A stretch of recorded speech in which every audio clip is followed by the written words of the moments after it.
नमस्कार दोस्तों, मैं रविंद्र रावत आप सभी का स्वागत करता हूं आप ही के चैनल में। दोस्तों, लाल किताब में कई उपाय बताए गए हैं। कई उपाय इतने प्रभावशाली होते हैं जिनको करने से हमें तत्कालिक असर मिलते हैं।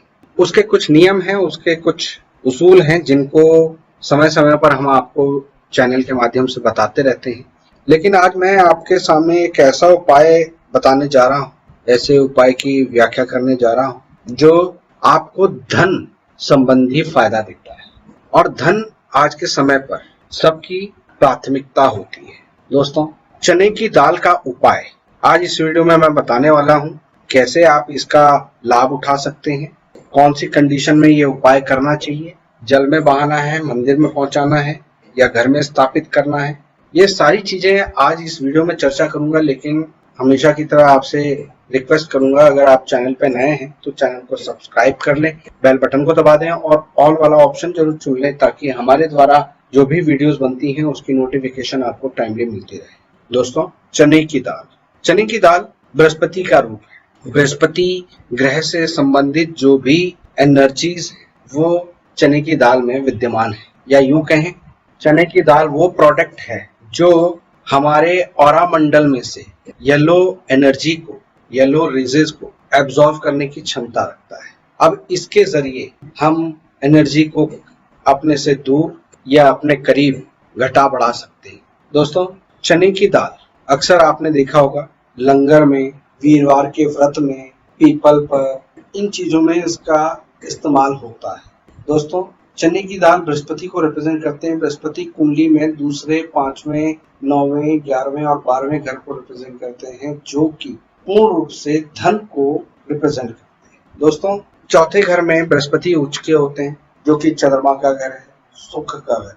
इस प्रकार से बृहस्पति इन पांचों और उच्च के ग्रह मिलाकर छठे 6 घरों में अपना प्रभाव रखते हैं। और बृहस्पति से संबंधित बाकी जो चीजें हैं जैसे सोना, केसर, हल्दी, चने की दाल, ये भी उतना ही इन घरों से संबंध रखते हैं। दूसरा घर धन का होता है, सेविंग का होता है, यानी चने की दाल से आपके सेविंग्स पर, आपके धन पर असर आता है।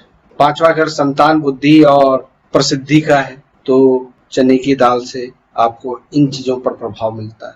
9वां घर भाग्य का है, तो भाग्य के बल को बढ़ाने में चने की दाल मदद करती है। 11वां घर लाभ का है, तो यहाँ पर बृहस्पति आपके प्रॉफिट को बढ़ाने में मदद करता है। 12वां घर खर्च का है, तो बृहस्पति सही जगह पे खर्च करना, खर्च करवा के उसका बेनिफिट उठाना, इस चीज में मदद करता है।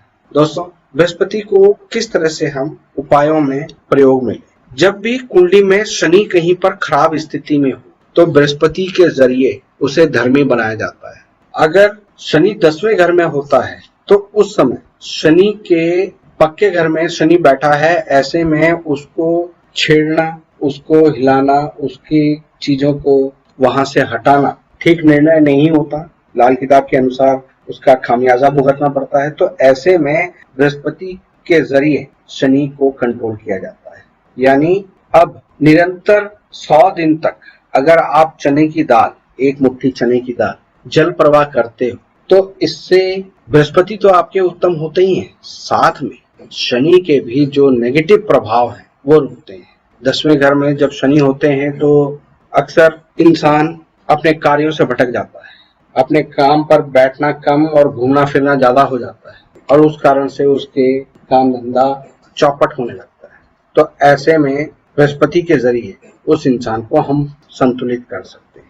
दोस्तों, लग्न में जब बृहस्पति होते हैं तो उस समय पर चने की दाल का सेवन करना अच्छा होता है, उत्तम होता है। इसी प्रकार सेकंड हाउस में भी अगर शनि हो तो चने की दाल का सेवन करना उत्तम होता है। लेकिन अगर आप 2 किलो चने की दाल या 200 ग्राम चने की दाल मंदिर में देते रहते हो तो आपकी धन से रिलेटेड जो भी परेशानियां हैं वो सॉल्व होनी शुरू हो जाती है। और जो लोग निरंतर अपने बृहस्पति को ठीक रखते हैं उनके जीवन में हाथ फैलाने वाली स्थिति नहीं रहती, यानी उनके पास अपना गुजारा तो आराम से चलता है। उसके आगे बाकी ग्रहों की स्थिति देखते हुए कितना वो संचित कर पाता है वो देखना होता है। तीसरे घर में अगर बृहस्पति हो तो ऐसे में 27 दिन लगातार चने की दाल मंदिर में देने से लाभ प्राप्त होता है। चौथे घर में जब बृहस्पति होते हैं तो ऐसे में घर में एक पीले कपड़े में चने की दाल, सूरजमुखी का फूल, हल्दी की गांठें, इन सबको इकट्ठे बांधकर घर के नॉर्थ ईस्ट में रखा जाए तो बृहस्पति के पॉजिटिव असर मिलने शुरू हो जाते हैं। बृहस्पति जब 5वें घर में होते हैं तब आप जब कभी घर में गणेश पूजन करते हैं तो उस समय पर आप चने की दाल पूजा में जरूर रखें, उससे आपको लाभ मिलता है। छठे घर में अगर बृहस्पति होते हैं तो 600 ग्राम चने की दाल मंदिर में देते रहना, धर्म स्थान पर देते रहना आपके छठे घर के बृहस्पति को मजबूती देता है। छठे घर के बृहस्पति जो कि इंसान को कर्जे में ले आने लगते हैं, आर्थिक परेशानियां पैदा करते हैं, पैसों की कमी, पैसों की तंगी वाले हालात पैदा करते हैं। चने की दाल देते रहने से उनके लिए हर समय बृहस्पति एक दैवी मदद के रूप में बचाव के लिए खड़े रहते हैं। चने की दाल से इस प्रभाव को मजबूती मिलती है। 7वें घर में अगर बृहस्पति हो तो चने की दाल को अवॉइड करें, खाने में या घर में स्टॉक करने से आपको बचना चाहिए। ऐसे ही 8वें घर में अगर बृहस्पति हैं तो 800 ग्राम चने की दाल अगर आप मंदिर में देते रहते हैं, हफ्ते में एक दिन देते हैं, तो आपको इससे बृहस्पति के शुभ प्रभाव मिलते हैं, दैवी शक्तियां आपकी मदद करने को आती है। 9वें घर में बृहस्पति अपने पक्के घर में, ऐसे में बृहस्पति की चीजों का दान अवॉइड ही करें तो अच्छा है। 10वें घर में बृहस्पति नीच के माने जाते हैं, यहाँ पर आप चने की दाल को जितना जल प्रवाह करोगे उतना आपके लिए अच्छा होता है। धर्म स्थान पर भी चने की दाल देने से लाभ मिलता है, लेकिन अपने घर में बृहस्पति को स्थापित न करें, यानी चने की दाल स्टॉक में जमा करके ना रखें। 11वें घर में अगर बृहस्पति हैं तो ऐसे में बृहस्पति अपने पक्के घर के हैं, उन्हें छेड़ने की जरूरत नहीं है। 12वें घर में अगर बृहस्पति होते हैं तो ये भी अपने पक्के घर में है, तो यहाँ पर भी बृहस्पति को छेड़ने की आवश्यकता नहीं है, बृहस्पति अपना शुभ ही प्रभाव है।